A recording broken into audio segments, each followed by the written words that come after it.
For years, NATO's been discussing ways of increasing defences along Turkey's borders. However, the urgency of the matter became clear on November the 24th.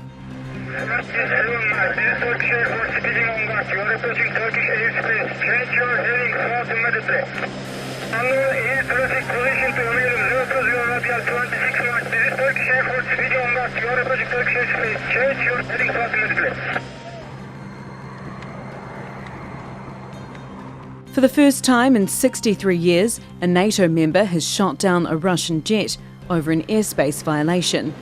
Tension flared over this latest incident, and Russia responded by intensifying its military involvement in Syria. However, the target is not just Daesh terrorists, as Russia claims. Ve Daesh terör örgütünü vuruyoruz diyerek orada bayır bucak Türkmenleri vurulmaktadır. Russian airstrikes have killed at least 403 civilians in Syria since September the 30th.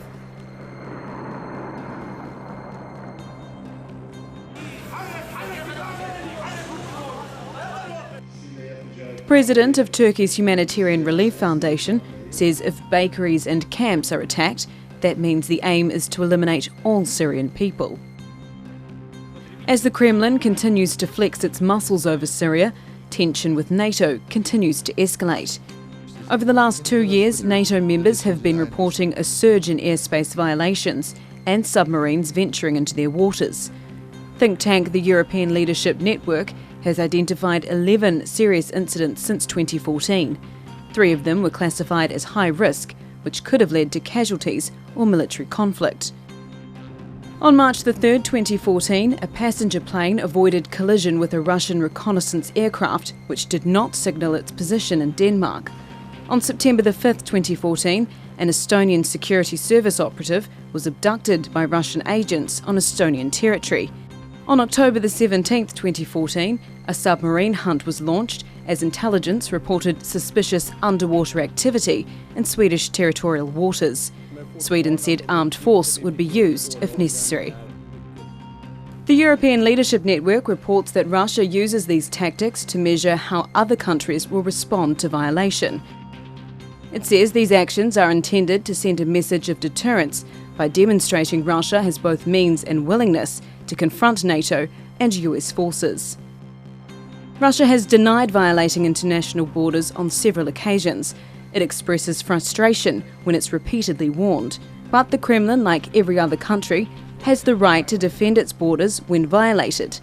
On September the 1st, 1983, Korean Airlines Flight 007 set off for South Korea's capital, Seoul. However, the passenger plane never reached its destination. It flew off course, violating Soviet airspace.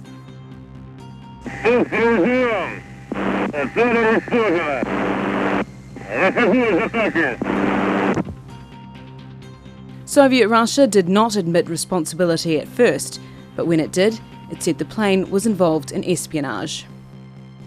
I'm coming before you tonight about the Korean airline massacre, the attack by the Soviet Union against 269 innocent men, women, and children aboard an unarmed Korean passenger plane.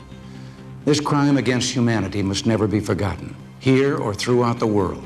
As the then President of the US, Ronald Reagan, said, that incident was not forgotten throughout the world. But it seems that Moscow is an exception.